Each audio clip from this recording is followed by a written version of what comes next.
আসসালামু আলাইকুম প্রিয় এসএসসি ২৬ পরীক্ষার্থীরা, আমি যখন এই ভিডিওটা বানাচ্ছি তার ঠিক ১০ থেকে ১৫ মিনিট আগে শিক্ষা বোর্ড এসএসসি ২৬ পরীক্ষার রেজাল্ট প্রকাশ নিয়ে নতুন একটা আপডেট প্রকাশ করেছে। অর্থাৎ কবে নাগাদ তারা রেজাল্ট দিতে পারে এরকম একটা ইঙ্গিত দিয়েছে। এসএসসি ২৬ পরীক্ষার রেজাল্ট সবার আগে দেখতে প্রত্যেকটা শিক্ষার্থী এখনই নিজেদের মোবাইল ফোন থেকে প্লে স্টোরে যাবে। প্লে স্টোরে গিয়ে সার্চ অপশনে সার্চ দিবে এসএসসি রেজাল্ট 2026। সার্চ দেওয়ার সাথে সবার উপরে এক নম্বরে যে অ্যাপসটা আসছে এই অ্যাপসটাকে ডাউনলোড করবে, কারণ কি এখান থেকেই তোমরা প্রত্যেকটা শিক্ষার্থী সবার আগে রেজাল্টটা সংগ্রহ করতে পারবে। এই অ্যাপসের লিংক আমরা ভিডিও ডেসক্রিপশনে দিয়ে রাখবো, চাইলে লিংকে ক্লিক করেও অ্যাপসটা ডাউনলোড করে নিতে পারবে। আমরা যদি এখনই ডেইলি নিউজ ক্যাম্পাসের যে নিউজ পোর্টাল আছে সেখানে যাই, সরাসরি নিউজটা পেয়ে যাবো, আমাদের ভিডিও দেখার প্রয়োজনও নাই। আর যারা আমাকে ভরসা করো না ভাইয়া আপনার ভিডিও দেখি আমরা সবসময় দেখবো, তাদের কোথাও যেতে হবে না, জাস্ট স্ক্রিনে দেখে খেয়াল করো।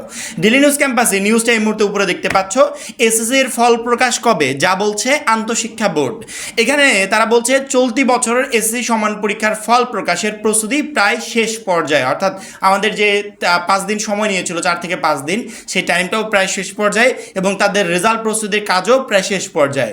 প্রয়োজনীয় সব কার্যক্রম ইতিমধ্যে সম্পন্ন করেছে বোর্ডগুলো। আলহামদুলিল্লাহ যে কার্যক্রমগুলো সম্পন্ন হয়েছে, আর সরকারের সবুজ সংকেত পেলে চলতি মাসের শেষ দিকে ফল প্রকাশ করা হবে। এখানে তার কি বলছে যে চলতি বছরের এসএসসি সমানের পরীক্ষার ফল প্রকাশের প্রস্তুতি প্রায় শেষ পর্যায়ে এবং প্রয়োজনীয় সকল কার্যক্রম ইতিমধ্যে সম্পন্ন করেছে। সকল বোর্ড তাদের রেজাল্ট প্রস্তুতির কাজগুলো সব সম্পন্ন করেছে, আর কিছু কিছু কাজ একদম শেষ পর্যায়ে আছে। এখন সরকারের সবুজ সংকেত পেলে, অর্থাৎ সরকার জানাবে যে কবে নাগাদ রেজাল্ট প্রকাশ পেতে পারে, সেক্ষেত্রে তারা বোর্ডগুলো একটা ডেট নির্ধারণ করে দিবে, একটা না কয়েকটা ডেট নির্ধারণ করে দিবে যে আমরা এই সময়ে বা এই তারিখে রেজাল্ট প্রকাশ করতে যাচ্ছি। এর ভিতর সরকার যেই ডেটটাকে পছন্দ করবে ওই ডেটেই পরবর্তীতে রেজাল্ট প্রকাশ পাবে। বুধবার 22 জুলাই বাংলাদেশ আন্তঃশিক্ষা বোর্ড সমন্বয় কমিটির সদস্য ও মাদ্রাসা শিক্ষা বোর্ডের chairman professor Khandakar Mohammad Sadiqur Rahman the daily ক্যাম্পাসকে এ তথ্য জানান। তিনি বলেন, আমাদের সব ধরনের প্রস্তুতি প্রায় সম্পন্ন হয়েছে, এখন সরকারের পক্ষ থেকে ফল প্রকাশের তারিখ নির্ধারণ করা হবে, তবে আশা করছি এই মাসের মধ্যেই ফল প্রকাশ করা হবে।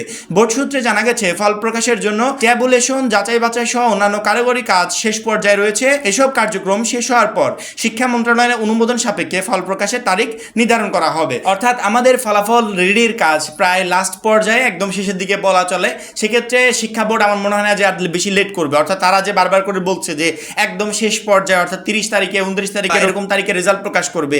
এখন যদি আমি হিসাব করি এখন হচ্ছে 22 তারিখ, সেক্ষেত্রে আমার মনে হয় না যে রেজাল্ট প্রকাশটা 30 তারিখ অবধি যাবে। আমি আশা করি যে তার অনেক আগে রেজাল্টটা প্রকাশ করে দিবে।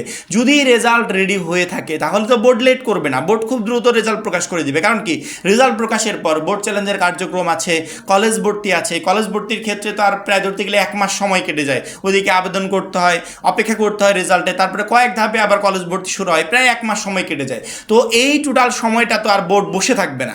বোর্ড অবশ্যই চাইবে যে খুব দ্রুত তারা যেন রেজাল্টটা পাবলিশ করে দেয়, কারণ কি শিক্ষা বোর্ডের হাতে আবার এইচএসসি পর্যায়ের খাতা চলে আসে, ওদের আবার রেজাল্ট রেডি করতে হবে। সেক্ষেত্রে আমার মনে হয় না যে রেজাল্ট রেডি হয়ে গেলে বোর্ড তোমাদের এই রেজাল্ট নিয়ে বসে থাকবে। তারা খুব দ্রুত ইনশাআল্লাহ এই রেজাল্টটা পাবলিশ করে দিবে।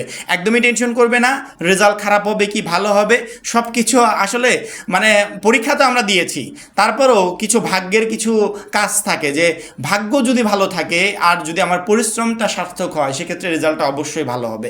অনেকে আছে ভালো পরীক্ষা দিয়ে আসছে, সে মানে নিশ্চিত পরীক্ষায় A+ আসবে, রেজাল্ট প্রকাশের পর দেখে যে পরীক্ষায় A+ আসে না, যেমনটা আমার ক্ষেত্রে হয়েছিল। আচ্ছা, আমার রেজাল্টটা কত জানো তো? আমি এসএসসি পর্যায়ে 4.95 পেয়েছিলাম। আমার কেমিস্ট্রি সাবজেক্টে 78 ছিল, এরকম আরেকটা সাবজেক্টে 79 ছিল। তো এরকম থাকার কারণে মানে আমি নিশ্চিত ছিলাম যে A+ পাবো। পরবর্তীতে রেজাল্ট প্রকাশের পর দেখি যে না 4.95 চলে আসছে।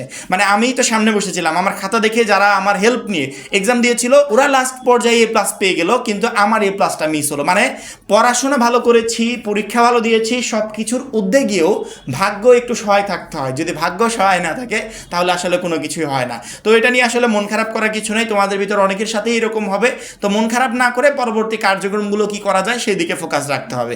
এবং আমরা তোমাদের রেজাল্ট প্রকাশের পরবর্তী বোর্ড চ্যালেঞ্জ, তারপরে কলেজ ভর্তি, কলেজে ভর্তি হওয়ার পর উপবৃত্তি, এভরিথিং A to Z আমরা তোমাদেরকে হেল্প করব ইনশাআল্লাহ। তোমাদের এই বিষয়গুলো নিয়ে টেনশন করতে হবে না। যারা আমাদের অলওয়েজ আপডেট চ্যানেলটাকে সাবস্ক্রাইব করে চ্যানেলের সাথে লেগে থাকবে, আমাদের সকল গাইডলাইন ফলো করবে, তারা ইনশাআল্লাহ একের পর এক 1 by 1 যখন যেটা প্রয়োজন সকল আপডেট পেতে থাকবে।